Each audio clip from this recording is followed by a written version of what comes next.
October 3 ഇന്നത്തെ daily reflection. കൊടുങ്കാറ്റിന് ശേഷമുള്ള പ്രശാന്തത തലക്കെട്ടോടുകൂടി 12-12 പത്താമ്പടിയുടെ ലേഖനത്തിൻ്റെ ഭാഗമാണ്. നമ്മളെ സംബന്ധിച്ചിടത്തോളം പലപ്പോഴും വിജയം മാത്രം ലക്ഷ്യമാക്കുന്ന ഒരാളാണ് മദ്യാസക്തൻ. വിജയത്തിൽ കുറഞ്ഞ ഒന്നും തന്നെ മദ്യാസക്തന് ഇല്ല. നമ്മൾ ആൽക്കഹോളിക്സ് അനോണിമസിൻ്റെ പ്രോഗ്രാം പടികളിലൂടെ പോകുമ്പോൾ എല്ലായ്പ്പോഴും വിജയങ്ങളെ ലക്ഷ്യം വെക്കാനായിട്ട് നമുക്ക് സാധ്യമല്ല എന്നും വിജയം എന്നതിൻ്റെ അർത്ഥം തന്നെ മാറുകയാണ്. പുതിയ രീതിയിലേക്ക് വിജയത്തെ പരിവർത്തനം ചെയ്യാൻ നമ്മൾ ശരിയായിട്ട് മാറ്റത്തിന് വിധേയമാവും. ഇനി ചില പ്രവൃത്തികളൊക്കെ നമ്മൾ ആ മാറ്റത്തിന് വിധേയമാക്കാനായിട്ട് നമ്മൾ നിശ്ചയിക്കുന്നു. നമ്മളവിടെ കണക്കെടുക്കുന്ന സമയത്ത് നമ്മളെ സംബന്ധിച്ചിടത്തോളം നമ്മൾ ഇങ്ങനെ ആയിരിക്കണം, നമ്മളിപ്പോൾ ദേഷ്യപ്പെടില്ല എന്ന് വിചാരിച്ചിട്ടുണ്ട്, തെറി വിളിക്കില്ല എന്ന് വിചാരിച്ചിട്ടുണ്ട്, അല്ലെങ്കിൽ നല്ല രീതിയിൽ ആളുകളോട് സംസാരിക്കണം എന്ന് വിചാരിച്ചു. നമ്മളെ സംബന്ധിച്ചിടത്തോളം നമ്മുടെ ഉദ്ദേശങ്ങളൊക്കെ നല്ലതാണ്, നല്ല രീതിയിൽ തന്നെ പോകണമെന്ന് തന്നെ നമുക്ക് ആഗ്രഹമുണ്ട്. പക്ഷേ നമുക്ക് പലപ്പോഴും ദേഷ്യം വരുന്നു, അല്ലെങ്കിൽ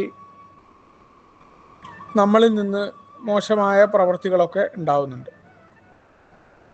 പല കാര്യവും നമ്മൾ ഇങ്ങനെ ആയിരിക്കും നമ്മൾ ഇന്നത്തെ ദിവസം പ്രവർത്തിക്കുക എന്ന് കരുതിയിട്ടുണ്ട്. പക്ഷെ നമുക്ക് സാധ്യമല്ല. ഭക്ഷണം കഴിക്കുന്ന കാര്യത്തിൽ അമിതമായിട്ട് ഭക്ഷണം കഴിച്ചാൽ എൻ്റെ ശരീരത്തിന് ദോഷമാണ്. അപ്പോൾ ഞാൻ ഭക്ഷണത്തിൽ ചെറിയ കൺട്രോളൊക്കെ വരുത്തണമെന്ന് നന്നായി തീരുമാനിച്ചു. പക്ഷെ അതിൽ എനിക്ക് വീഴ്ച പറ്റുന്നു. ഇങ്ങനെ ഓരോ കാര്യങ്ങളും ഉണ്ട്. അതേപോലെ തന്നെ ഇപ്പോൾ ഭക്ഷണത്തിൻ്റെ കാര്യമൊക്കെ തന്നെ നേരിട്ട് ബാധിക്കുന്നതാണ്. അതേപോലെ നമ്മുടെ വൈകാരിക പ്രവർത്തനം അല്ലെങ്കിൽ വൈകാരികമായ പ്രകടനങ്ങളാണെങ്കിലും ആ രീതിയിലാണ്. ഇന്ന് ഞാൻ നുണ പറയില്ല എന്ന് കരുതിയിരിക്കുന്നു, പക്ഷെ എനിക്ക് നുണ പറയേണ്ടി വരുന്നു. എനിക്കിന്ന് കാര്യമായിട്ട് മറ്റൊരാളോട് ദേഷ്യപ്പെടേണ്ട അവസ്ഥ വരില്ല എന്ന് വിചാരിക്കുന്നു, പക്ഷെ ഞാൻ ദേഷ്യപ്പെട്ടു പോകുന്നു. ഇത് പലപ്പോഴും നമുക്ക് സ്വയം സഹതാപത്തിലേക്ക് നമ്മളെ കൊണ്ടുപോകാം. അവിടെയാണ് ഏടെ പ്രോഗ്രാം നമ്മളോട് പറയുന്നുണ്ട്, കണക്കെടുപ്പ് എപ്പോഴും ചുവന്ന മഷിയിൽ നടത്തപ്പെടേണ്ട ഒന്നല്ല. നമ്മൾ കാര്യങ്ങൾ നേരെ ചൊവ്വ ചെയ്തിട്ടില്ലെങ്കിൽ തീർച്ചയായിട്ടും അത് മോശമായിരിക്കും എന്ന കാര്യത്തിന് സംശയമൊന്നുമില്ല. കാരണം രാവിലെ എക്സസൈസ് ചെയ്യണം എന്നുണ്ടെങ്കിൽ എക്സസൈസ് ചെയ്യാനുള്ള പ്രവൃത്തികളിലേക്ക് ഇറങ്ങി എക്സസൈസിൻ്റെ മടിയെ മാറ്റി വെച്ച് എക്സസൈസ് ചെയ്യണം.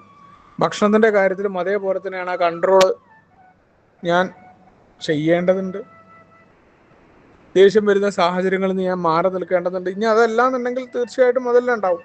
ആ വികാരം, ദേഷ്യം, സങ്കടം, ഇതൊക്കെ സ്വയാനുകമ്പ, ഇതൊക്കെ എളുപ്പം മാറ്റി പരിവർത്തനം ചെയ്യല്ല. അത് വരുമ്പോൾ അതിനെ എങ്ങനെ പരിവർത്തനം ചെയ്യുന്നു എന്നുള്ളതാണ്. അപ്പോൾ നമ്മളെ സംബന്ധിച്ചിടത്തോളം ഇത്തരം കാര്യങ്ങളൊക്കെ അവിടെ കടന്നു വരുമ്പോൾ നമ്മൾ പരാജയപ്പെട്ടു പോയാൽ പോലും അത് നമ്മുടെ നേട്ടങ്ങളായിട്ട് നമുക്ക് കൂട്ടാം. കാരണം നമ്മൾ ശ്രമിച്ചിട്ടാണ് പരാജയപ്പെടുന്നത് എന്നതാണ് നമ്മളാണ് പരിശോധിക്കേണ്ടത്. എന്തെങ്കിലും ന്യായം പറയാതെ അവിടെയാണ് ആ കടുത്ത സത്യസന്ധതയോടുകൂടി നമ്മൾ എന്ത് ചെയ്യണം, നമ്മളെ പരിശോധിക്കാനുള്ള തയ്യാറെടുപ്പാണ്. കാരണം ഇവിടെ നമ്മുടെ കാഴ്ചപ്പാടിൽ വലിയ മാറ്റം വന്നിട്ടുണ്ട്. നമ്മളെ സംബന്ധിച്ചിടത്തോളം നമ്മൾ തിരിച്ചറിഞ്ഞിട്ടുണ്ട്, നമ്മൾ ഉത്തരവാദിത്തങ്ങളെ ഏറ്റെടുക്കാൻ തയ്യാറായിട്ടുണ്ട്, നമ്മൾ പ്രവർത്തിക്കാൻ സന്നദ്ധനായിട്ടുണ്ട്, അതിൻ്റെ ശ്രമങ്ങൾ നടത്തിയിട്ടുണ്ട്, കഠിനമായി പരിശ്രമിച്ചിട്ടാണ് നമ്മൾ പരാജയപ്പെട്ടത്. ഒരു കുഴപ്പമില്ല, നമ്മൾ ശ്രമിച്ചിട്ടുണ്ട് നമ്മളെ കൊണ്ട് പരമാവധി. അത് നന്നായിട്ട് നമുക്ക് ബോധ്യമുണ്ടെങ്കിലും ആ ഒരു പരാജയം തീർച്ചയായിട്ടും ആ വലിയ നേട്ടത്തിൻ്റെ ഭാഗമാണെന്ന് പറയാറുണ്ട്. കാരണം ഓരോ പരാജയങ്ങളിൽ നിന്ന് 20-25 തവണയൊക്കെ ഞാനൊക്കെ ചില കാര്യങ്ങൾ മാറ്റി തീർക്കാനായിട്ട് എൻ്റെ സ്പോൺസറുമായിട്ടൊക്കെ സംസാരിച്ചിട്ടുണ്ട്. അത് മാറിയിട്ടില്ല. ഓരോ ദിവസവും ഒരു മടിയില്ലാതെ വിളിക്കാൻ തയ്യാറായിട്ടുണ്ട്. കാരണം എനിക്ക് മാറ്റേണ്ടതാണ്. ഞാനവിടെ സത്യസന്ധമായിട്ട് അയ്യോ എനിക്ക് പറ്റിയില്ല, 10 ദിവസമായി 15 ദിവസമായി എന്നല്ല. അപ്പോൾ ഓരോ പരാജയവും നമ്മുടെ നേട്ടങ്ങളായിട്ട് നമുക്ക് കൂട്ടാൻ പറ്റും. കാരണം പരാജയത്തിൻ്റെ വേദനകളെ നേട്ടങ്ങളായിട്ട് പരിവർത്തനം ചെയ്യപ്പെടുന്നു എന്നാണ് പറഞ്ഞത്. നമുക്കറിയാം, നമ്മളൊരു ശാരീരികമായിട്ട് അധ്വാനിക്കുമ്പോൾ അല്ലെങ്കിൽ ശരീരത്തിന് എക്സസൈസ് ചെയ്യുന്ന സമയത്ത് നമ്മുടെ മസിലുകളെയൊക്കെ ഡാമേജ്, അല്ലെങ്കിൽ മസിലുകൾക്ക് നമുക്ക് വലിയ രീതിയിൽ നമ്മൾ ബ്രേക്ക് ചെയ്യും മസിലിനെ. ആ മസിൽ ബ്രേക്കപ്പ് ചെയ്ത് കഴിഞ്ഞ് നല്ല വേദന നമുക്ക് അനുഭവിക്കാം. ആ വേദനയാണ് പിന്നീട് പരിവർത്തനമായിട്ട് നമ്മുടെ മസിലായിട്ട് മാറുന്നത് നമ്മൾ എക്സസൈസ് ചെയ്യുമ്പോൾ. അതേപോലെയാണ് നമ്മുടെ ജീവിതത്തിൽ ഉണ്ടാകുന്ന ചെറുതും വലുതുമായ കാര്യങ്ങൾ, അവിടെ ഉണ്ടാകുന്ന പരാജയങ്ങൾ, അതിനെ സ്വീകരിക്കാനുള്ള നമ്മുടെ വിമുഖത, അവിടങ്ങളിലൊക്കെ നമ്മൾ എത്രത്തോളം ശ്രമിച്ചിട്ടുണ്ട്, നമ്മുടെ സ്വാഭാവിക ആഗ്രഹങ്ങളുടെ നേർ വിപരീതത്തിലേക്ക് പോകാൻ നമ്മൾ എത്രത്തോളം ശ്രമിച്ചിട്ടുണ്ട്, പ്രോഗ്രാം പറയുന്ന രീതിയിൽ സ്വാഭാവിക ആഗ്രഹങ്ങളുടെ നേരെ വിപരീതത്തിലേക്ക് പോകാൻ ചില ടെക്നിക്കുകളൊക്കെ ഉണ്ട്. സന്തോഷം വരുമ്പോൾ നമ്മൾ ചെയ്തുകൊണ്ടിരിക്കുന്ന കാര്യങ്ങളെ മാറ്റിയിട്ട് ചെറുതായിട്ട് വേറെ പ്രവർത്തികൾ ചെയ്യും. സന്താപം വരുമ്പോൾ നമുക്കുണ്ടാകുന്ന വിഷമസ്ഥിതികൾ സന്തോഷം വരുന്നതുമായിട്ട് റീപ്ലേസ് ചെയ്യും ചെറിയ രീതിയിലൊക്കെ. അപ്പോൾ അവിടെയൊക്കെ ചില പ്രശ്നങ്ങളൊക്കെ ഉണ്ടാകുമ്പോൾ പോലും എന്താണ്, നമ്മൾ എത്രത്തോളം ശ്രമിച്ചു എന്നത് നമുക്ക് ആശ്വാസം തരുന്നതാണ്. അവിടെ സ്വയം സഹതാപത്തിലേക്ക് പോകേണ്ട കാര്യമൊന്നുമില്ല. കാരണം എന്താ, നമ്മുടെ ശ്രമമാണ്. ആ ശ്രമത്തിൽ നമുക്ക് ആത്മാർത്ഥമായ ആഗ്രഹമുണ്ട്. നമ്മളോട് ചോദിക്കുമ്പോൾ നന്നായി നമ്മൾ ശ്രമിച്ചിട്ടുണ്ട്, എന്നിട്ടാണ് പരാജയപ്പെട്ട ഈ പറയുന്ന പോലെ വേദനകളാണ്, വളരുന്നതിന്റെ വേദനകളാണെന്ന് പറയുന്നുണ്ട്. ആ പരാജയത്തിന്റെ വേദനകളെ നേട്ടങ്ങളായിട്ട് പരിവർത്തനം ചെയ്യാം നിങ്ങൾ ശ്രമിച്ചിട്ടുണ്ടെങ്കിൽ. ആ പരാജയത്തിന്റെ കാരണം നിങ്ങളാണ് എന്ന ഉത്തരവാദിത്തം ഇനിയും നിങ്ങൾ ഏറ്റെടുക്കാൻ തയ്യാറുണ്ടെങ്കിൽ, ആളുകളെയും സാഹചര്യങ്ങളെയും മറ്റു വസ്തുക്കളെയും പരാതി പറയാതെ നിങ്ങളുടെ പ്രവൃത്തിയാണ് എന്ന ബോധ്യത്തിൽ നിന്ന് അതിൽ നിന്ന് നിങ്ങൾക്ക് തീർച്ചയായിട്ടും ഉത്തേജനം ലഭിക്കും. ആ പ്രവൃത്തി എന്തുകൊണ്ടാണ് നമ്മൾ പരാജയപ്പെട്ടു പോയേ നമുക്ക് കൃത്യമായ ഉത്തരം നമ്മൾ ഉത്തരവാദിത്തം ഏറ്റെടുക്കുമ്പോഴേ പറ്റൂ. അതല്ല മറ്റുള്ളവരെ കുറ്റപ്പെടുത്തുന്നതെന്നുണ്ടെങ്കിൽ തീർച്ചയായിട്ടും അത് കിട്ടില്ല.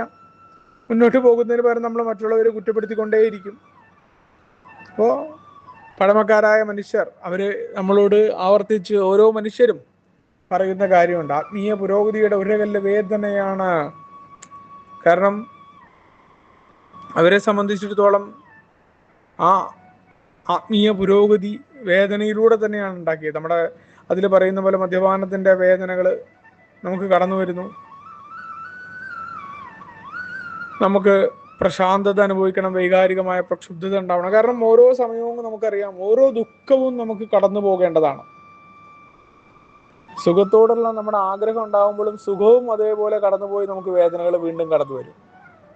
അപ്പോൾ ഇവിടെ സുഖത്തിനെയും ദുഃഖത്തിനെയും ഒക്കെ എങ്ങനെ നേരിടണമെന്ന് നമ്മളെ പഠിപ്പിക്കുന്ന ഒരു പ്രോഗ്രാമിലാണ് നമ്മൾ നിൽക്കുന്നത് എന്ന ബോധ്യം. അപ്പോൾ ഓരോ സമയവും നമുക്കുണ്ടാകുന്ന കുഴപ്പങ്ങൾ നമ്മൾ കൃത്യമായ ബോധ്യത്തോടു കൂടി തിരിച്ചറിയുന്ന ഓരോ കൊടുങ്കാറ്റും അത് അവസാനിക്കാനുള്ളതാണ്. അതിനുശേഷം വളരെ കൃത്യമായിട്ട് തന്നെ ശാന്തമായി തീരാറുണ്ട്. അതിനെ ഞാൻ എങ്ങനെ അതിജീവിക്കാനായിട്ട് എൻ്റെ ഭാഗത്തു നിന്നുണ്ടാവുന്ന പ്രവൃത്തികളാണ് എൻ്റെ ജീവിതത്തിൻ്റെ പുരോഗതി അളക്കാനുള്ള അളവുകോലായിട്ട് മാറുന്നത്. അപ്പോൾ ഞാനെന്ന മദ്യാസക്തൻ കൃത്യമായിട്ട് തന്നെ പ്രോഗ്രാം പറയുന്ന രീതിയിൽ ഒരു ദിവസത്തെ പരിപാടി എന്ന നിലയിൽ പ്രവർത്തിക്കേണ്ടതുണ്ട്. ആ പ്രവർത്തിക്കുമ്പോൾ പരാജയത്തെക്കുറിച്ചോ അല്ലെങ്കിൽ എന്തുണ്ടാവുമെന്നല്ല, മറിച്ച് മുന്നോട്ട് വളരെ കൃത്യമായി തന്നെ പോകേണ്ടതുണ്ട് എന്നുള്ള ഓർമ്മപ്പെടുത്തലാണ് ഇന്നത്തെ ഡെയിലി റിഫ്ലക്ഷൻ. നമുക്ക് ഒരുമിച്ചുകൊണ്ട് പറയുന്ന തത്വങ്ങളോട് മുന്നോട്ട് പോകാം. ശുഭദിനം, സുപ്രഭാതം.